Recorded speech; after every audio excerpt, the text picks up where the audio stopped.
Samuel with the Bicycle Transportation Alliance, and I'm here today to show you how to get that bike out of the shed and road ready in a few easy steps.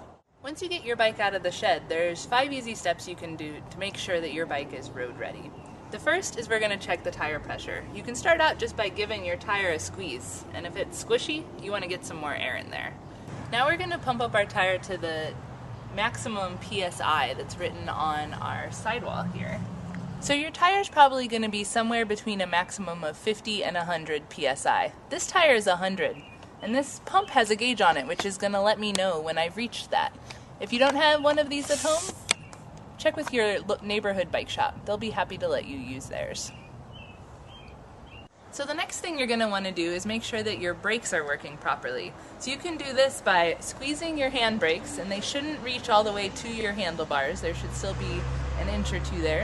And then you want to pick up your bike and try to rock it backwards, and then you want to lean on the front and try to move it forwards, and it should stop in both those cases. If your brakes don't seem tight enough and you don't have experience tightening them yourself, your neighborhood bike shop can help you out easily.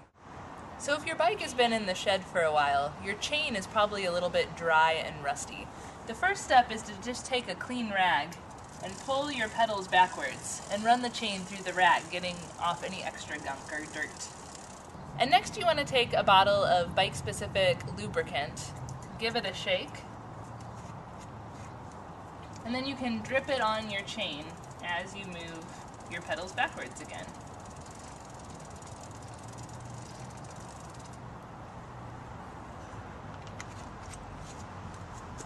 So once you have that good and on your pedals, your last step is to take your rag and wipe off any of the excess grease. Now, as long as your chain is running smoothly, you're ready to go. Now, the last thing we're going to check is our seat height. You want to make sure that if you're standing next to your bike, your seat is right at about the same height as your hip bones. If it's too high or too low, you can adjust it. Your bike might have one of these quick release levers on it. If you have one of these, you can just open it, turn it, and move your seat where you need to put it. If you don't have a quick release lever, you can use a crescent wrench. Now that you've checked your tires, your brakes, your chain, and your seat height, your bike should be ready to go. With lights, lock, and a helmet, you'll be ready to go too.